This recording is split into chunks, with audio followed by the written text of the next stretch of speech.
2022 में जो आर्थिक जो सिनेरियो बना है, इसकी दरअसल में शुरुआत 2008 और 9 के ग्लोबल फाइनेंशियल क्राइसिस से हुई थी। अगर आपको ध्यान होगा तो उस वक्त की जो अमेरिकन राजनीति अर्थनीति थी और अमेरिका में ग्लोबल फाइनेंशियल क्राइसिस ट्रिगर हुआ, उनके यहाँ सब प्राइम क्राइसिस हुआ। उसमें मैं ज्यादा नहीं जाती हूँ, पर उसका मेंशन मैंने इसीलिए किया कि 2008-9 से जो है दुनिया में एक तरह से पैसा छापने की होड़ लगी है, क्योंकि इकोनॉमिक क्राइसिस जब आती है तो कैपिटलिज्म के पास जो एकमात्र उसका उपाय रहता है वो है कि पैसा छापिए। पैसा ही जो है वो हर मुसीबत की जड़ भी है और उसी से उसका समाधान निकलता है।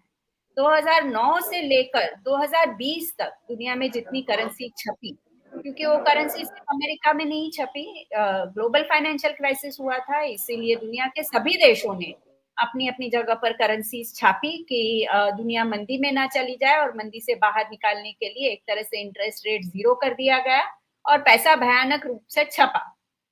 2020 में जब कोविड आया तो 2009 से लेकर 2020 तक में जितनी करेंसी छापी गई, लगभग उतनी ही करेंसी फिर से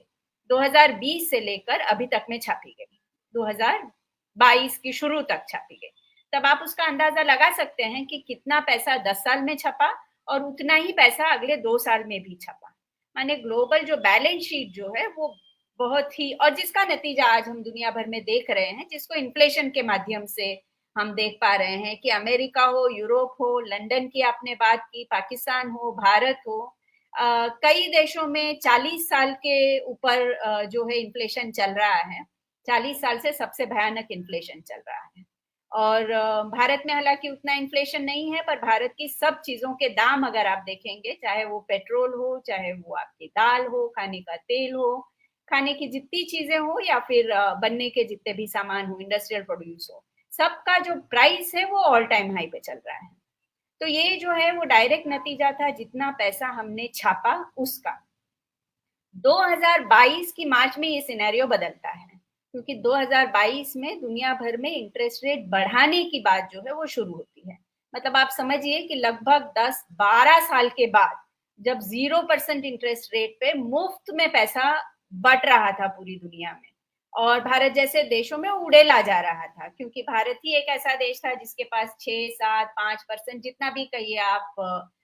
ग्रोथ था, पैसा जो है बढ़ने की संभावना थी, इंटरेस्ट रेट हाई थे, सेविंग्स रेट हाई थे, वगैरह वगैरह।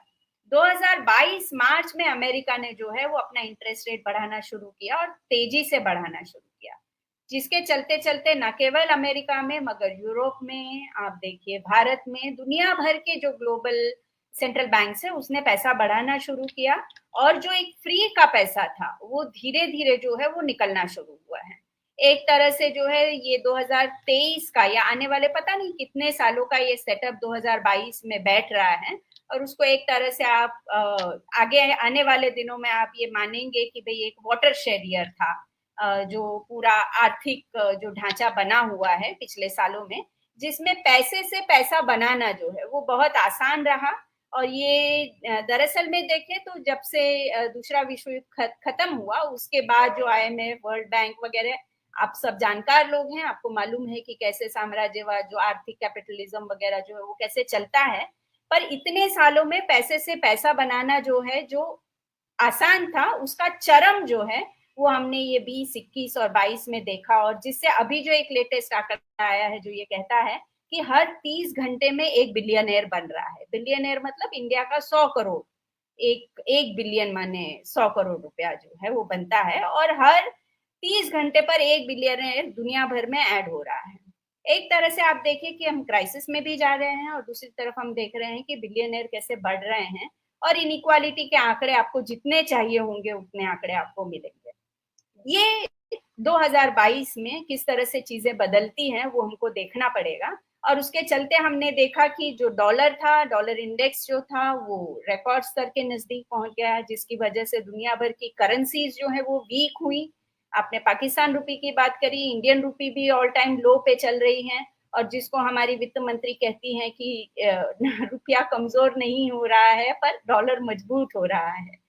डॉलर तो कमजोर होने लगा पर रुपया वहीं का वहीं कमजोर होते हुए रह गया। पर मैं कहना ये चाह रही हूँ कि ये जो फ्री पैसा अब जब निकलना शुरू होगा, क्योंकि निकालना तो पड़ेगा ही, क्योंकि ये सिस्टम में अगर पैसा रहता है तो वो इन्फ्लेशन को एक तरह से क्राइसिस पॉइंट पर ले जाएगा, जिसका क्राइसिस हम दुनिया भर में देख भी रहे हैं। जब ये पैसा कम होने लगेगा, इसका एक पहला हमने जो है विक्टिम देखा, और जिसमें मैं मानती हूँ कि हजारों करोड़ों रुपया जो है लोगों का डूबा है, वो है क्रिप्टो क्राइसिस का। क्रिप्टो करेंसी कोलैप्स हो गई। आप यकीन मानिए कि ये जो इंटरेस्ट रेट पॉलिसी बदली है, जो इंटरेस्ट रेट बढ़ रहा है, दुनिया से करेंसी जो है वापस खींचने का एक प्रयोग जो शुरू हुआ है, उसका ये पहला विक्टिम था। आप देखिए भारत में जितने भी स्टार्टअप्स थे, चाहे आप उसको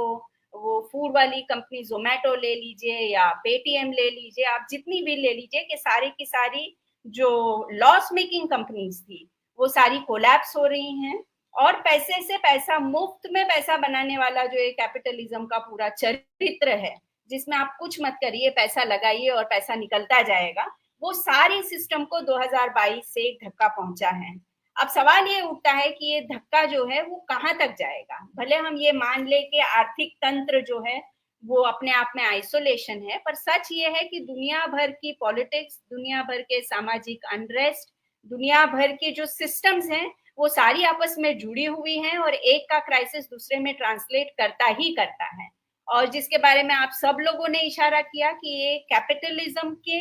का जो फॉल्ट लाइन है वो आज हमारे सबके सामने खुला हुआ है। हम देख रहे हैं कि धीरे धीरे करके दुनिया भर के जो लेबरर्स हैं, माने दो ही तो ताकत है, एक पैसा है और एक लेबर है, और लेबर जो है वो एक्सप्लॉइट तब होता है, तभी जो है वो पैसे से पैसा बनता है।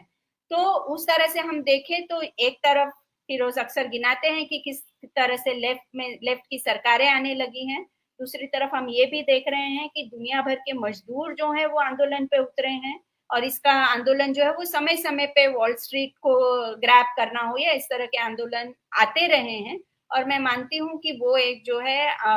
एक अलग चरम पर